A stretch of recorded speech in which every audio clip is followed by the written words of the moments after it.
안녕하십니까? 1월 29일 금요일 인도네시아 헤드라인 시작합니다. 첫 번째 소식입니다. 인도네시아 코로나19 확진자가 총 101만 2,350명으로 늘어났으며 이 중 사망 2만 8,468명, 완치 82만 356명으로 집계되어 2.8%의 치사율을 보이고 있습니다. 인도네시아의 코로나19 1일 확진자 수는 13,000명 수준에서 증감을 반복하고 있습니다. 자카르타 경찰청이 코로나19 음성 확인서를 위조하고 유통한 일당 8명을 체포했다고 발표했습니다. 이들은 페이스북 등 소셜미디어에서 구매자를 모집한 뒤 7만 루피아에서 10만 루피아 정도를 받고 코로나19 항원 신속검사 결과지를 위조해준 혐의를 받고 있습니다. 이처럼 가짜 음성 확인서와 관련해 인도네시아 당국이 검거한 피의자 수는 이번 달에만 수십 명에 달하고 있습니다. 인도네시아 보건당국은 지난해 12월 연말연시 연휴를 앞두고 자바섬이나 발리 같은 도서 지역 여행객은 코로나19 음성 확인서를 제출해야 비행기와 기차 등의 교통편을 탈 수 있도록 규제를 했습니다. 그러자 코로나19 감염자를 비롯한 수백여 명이 귀성 등의 목적으로 가짜 음성 확인서를 사들이기 시작하면서 이와 관련한 위조 범행이 급증한 것으로 추정되고 있습니다. 전 세계 코로나19 확진자 수가 1억 명을 돌파한 가운데 인도네시아는 100만 명을 넘어섰습니다.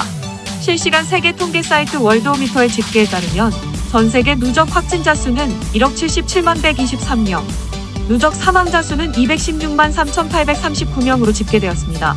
미국의 경우 확진자 2,598만 3,606명으로 집계됐으며 그 뒤를 이어 인도가 확진자 1,068만 9,268명, 그리고 브라질이 확진자 893만 3,356명을 기록하고 있습니다. 한편 인도네시아는 지난 25일 신규 확진자가 13,094명이 발생해 19번째로 100만 명을 넘어선 국가가 되었습니다. 조코이 대통령이 중국 시노백의 코로나19 백신 1차 접종을 한 지 14일 만에 2차 접종을 진행하였습니다. 대통령 비서실은 조코이 대통령과 참모들의 코로나19 백신 2차 접종 장면을 유튜브 채널로 생중계하였으며 빨간색 트레이닝복 차림의 조코이 대통령은 자카르타의 대통령궁 정원에서 마스크를 쓴 채 왼쪽 어깨에 백신을 맞았습니다.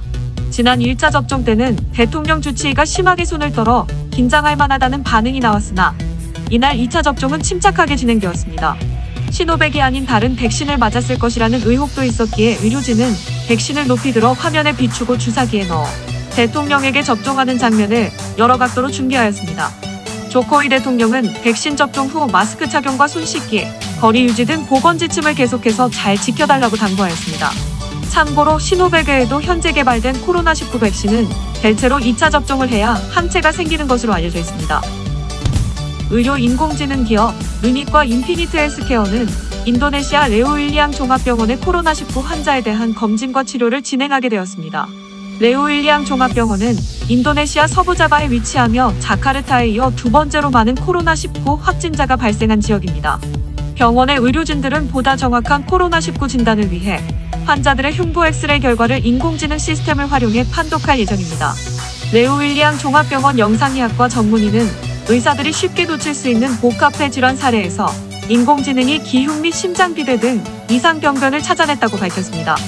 흉부 엑스레이는 3D로 이루어진 인간의 폐 구조를 2D로 압축해 나타내기 때문에 사람의 눈으로 놓치는 병변이 있을 수 있다는 것이 전문가들의 의견입니다. 다음 소식입니다. 지난 21일 인도네시아 중앙통계국은 인구 통계를 공표했습니다. 해당 자료에 의하면 2020년 9월 기준 인도네시아 인구는 2억 7,020만 명에 달했습니다. 또한 총 인구 중 생산 연령 인구가 차지하는 비율은 70.7%로 생산 연령 인구가 노인 및 아동 인구보다 많은 인구 보너스기에 해당되는 시기입니다. 세대별로는 Z세대가 전체의 27.9%로 가장 많았고 밀레니엄 세대는 25.87%, 60세 이상의 비율은 9.8%로 2010년의 조사보다 2.2%포인트 증가했습니다. 지역별 인구 구성은 자바섬의 인구의 56.1%에 해당하는 1억 5,159만 명이 집중되어 있고 수마트라섬의 인구의 21.68%에 해당하는 5,860만 명으로 뒤를 이었습니다. 중앙통계국은 인구 보너스기는 2012년에 시작되었으며 2021년의 절정기를 맞아 2036년까지 이어질 것이라고 전망하였습니다. 또한 인도네시아 대학 경제학부 소장은 인도네시아 인구가 2045년에 3억 1,900만 명에 달할 것으로 전망한 가운데 인도네시아는 현재 많은 생산 연령 인구가 있다는 점, 그리고 신종 코로나 바이러스 감염증이 유행하고 있다는 두 가지 과제를 안고 있다고 지적하며 올해가 인구 보너스기의 절정의 해이기 때문에 충분한 고용 기회를 창출할 필요가 있다고 말했습니다. 다음 소식입니다. 인도네시아 해경이 깔리만탄 해역에서 선박 간 불법 원유 거래 혐의로 이란과 파나마 유조선을 납포했다고 밝혔습니다. 두 척 모두 각각 200만 배럴을 수송할 수 있는 초대형 원유 운반선으로 억류된 선원은 모두 61명입니다. 인도네시아 해경은 이란과 파나마 유조선이 선박 자동 식별 시스템을 끄고 이동하는 것을 포착하여 불법적으로 선박 간 원유 이동이 이루어지는 모습을 확인하여 납포했다고 발표했습니다. 이란에서 원유를 실은 유조선들은 미국의 대이란 제재에도 불구하고 여러 해역으로 항해해 불법 거래를 시도해왔습니다. 인도네시아 해경은 납포한 이란 유조선 호스호와 파나마 유조선 후레아호를 바탐섬 기지로 끌고 와 조사 중에 있습니다. 이에 이란 외무부 대변인은 납포에 관한 자세한 정보를 더 달라고 인도네시아 해경 측에 요구했다고 밝혔습니다. 한편 이란 혁명수비대는 해양오염을 이유로 한국 유조선 한국해미호를 억류 중에 있는데 이번 인도네시아 해경의 이란 유조선 납포가 한국해미호 석방 협상에도 영향을 미칠지 주목되고 있습니다. 다음 소식입니다. 인도네시아 22권 상업은행인 부코핀은행을 인수한 국민은행이 이전 최대 주주로부터 1조 6천억 원 규모의 손해배상 청구 소송을 당했습니다.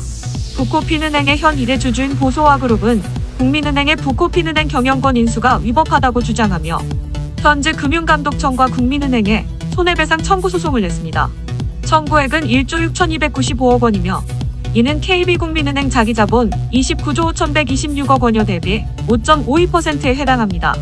경영권 인수 당시 금융감독청은 부코핀은행 최대 주주였던 보소아그룹이 경영을 제대로 하지 못했다며 보유 지분을 전량 매각하라고 명령하였고 이에 국민은행은 2018년부터 총 4천억 원의 자금을 투자해 부코핀은행 경영권을 확보했습니다. 국민은행은 해당 소송이 국민은행 재무 상태에 영향을 미칠 가능성은 작을 것이라고 보고 있으며 현재 금융당국의 승인에 따라 적법하게 절차를 밟아 문제가 크지 않을 것이라고 설명했습니다. 다음 소식입니다. KB금융그룹은 술라웨시 지역에서 발생한 지진 피해 복구 및 이재민 구호를 위해 인도네시아 적십자사에 성금 2억 원을 전달할 예정입니다. 2억 원의 성금은 부코핀은행과 KB 파이낸시아 멀티파이낸스를 통해 인도네시아 적십자사에 전달될 계획입니다. KB금융 관계자는 해당 지역 이재민들의 신속한 구호를 지원하기 위해 성금을 전달하기로 결정했다고 설명하였습니다. 지난 15일 인도네시아 술라웨시섬 서부 도시 마무주 남쪽 36km 육상에서 규모 6.2의 지진이 발생했습니다. 당시 지진으로 건물 수백 채가 붕괴되면서 최소한 42명이 사망하고 600여 명이 부상하는 등 인명피해가 발생했습니다. KB금융 회장은 지진으로 삶의 터전을 잃은 인도네시아 현지 주민들에게 깊은 위로의 마음을 전하고 하루빨리 예전의 일상으로 복귀할 수 있기를 기원한다며 KB금융그룹은 인도네시아 기업 시민으로서의 책임 있는 역할을 다하기 위해 앞으로도 지역사회를 위한 다양한 활동에 최선을 다해 노력하겠다고 말했습니다. 한편 인도네시아에 진출한 KB금융그룹 계열사들은 지속적으로 현지 사업을 확대해 나가고 있습니다. 다음 소식입니다. 한국전력공사는 인도네시아 국영공항 공사 산하의 3개 공항에 태양광 기반 청정에너지 시스템 구축을 위한 업무 협약을 체결하고 인도네시아 신재생에너지 사업 확대에 나선다고 밝혔습니다. 참고로 인도네시아 국영공항공사는 수라바야 공항과 발리 공항을 포함한 15개 공항을 운영 및 유지 보수를 관장하고 있는 기업입니다. 한전은 이번 협약으로 우무라라이, 북발리, 엘타리 등 3개 공항에 총 60메가와트 규모의 태양광 기반 에너지 절감 시스템을 구축할 예정입니다. 이번 협약 체결은 태양광 등 재생에너지를 통한 에너지 사용 절감에 노력하고 있는 인도네시아 정부 정책의 일환으로 태양광 등 재생에너지를 통한 에너지 사용 절감에 도움을 줄 수 있을 것으로 기대되고 있습니다.